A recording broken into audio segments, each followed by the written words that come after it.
Good morning, I'm Carl with the Hondo Public Library. The solar eclipse is nigh. Stay tuned to the end for more information about our event or scroll through the rest of our Facebook. In the meantime, today I want to tell 7 eclipse stories from around the world, one from each continent. And we'll start with Africa. The Tamari are a people of northern Togo and Benin in West Africa. Their religion is animist, meaning that they believe that objects, places, and creatures all possess a distinct spiritual essence. And the spiritual essence of the sun and moon is subject to corruption by humans. The negative feelings of anger and fighting between humans eventually spreads to the sun and the moon, who begin to fight with each other and darken the sky.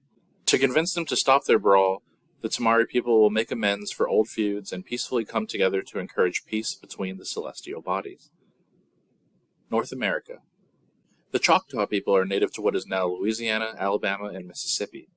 In Choctaw mythology, eclipses were caused by a little black squirrel that was trying to devour the sun.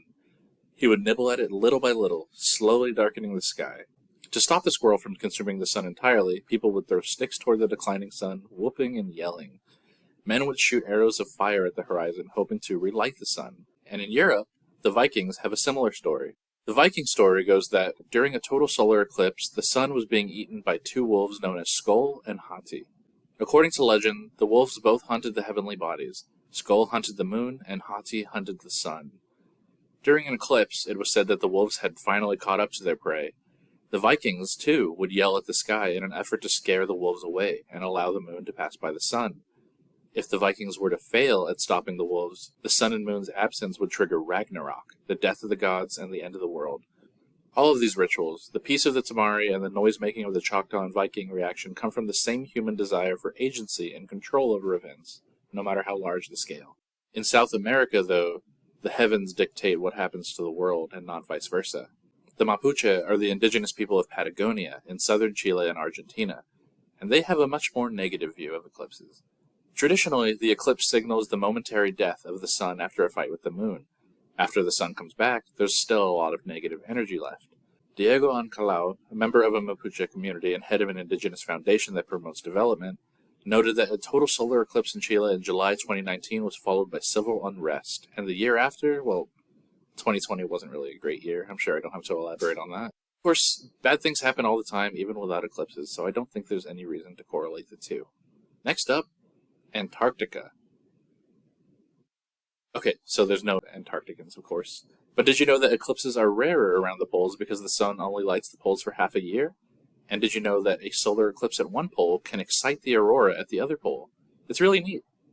Now, back to mythology. While the Mapuche personify the sun and moon into warriors in battle, the Yolngu of northern Australia personify them as lovers.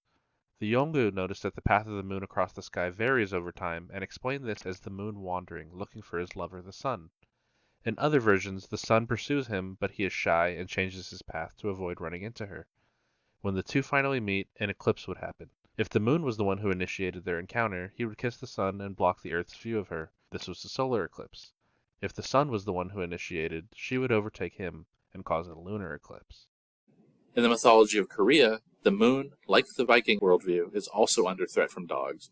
But they do not want to eat the heavenly bodies, they want to steal them. The Bokai, literally fire dog, was said to inhabit a kingdom of darkness called Gamangnara, serving the king of darkness. The king sought to capture the sun and moon as to bring light to his realm. The Bokai found the sun and moon hard to capture. Every time the dogs tried to retrieve the celestial objects for their master, the sun would burn their mouths and the moon would freeze their mouths.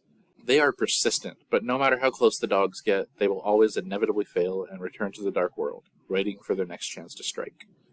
And the next time the Bokai will descend on Texas is 2045, and even then the path of totality only touches the tip of the panhandle. So this next eclipse that's coming up, enjoy the view. It's going to be a while before you can get that view from here again.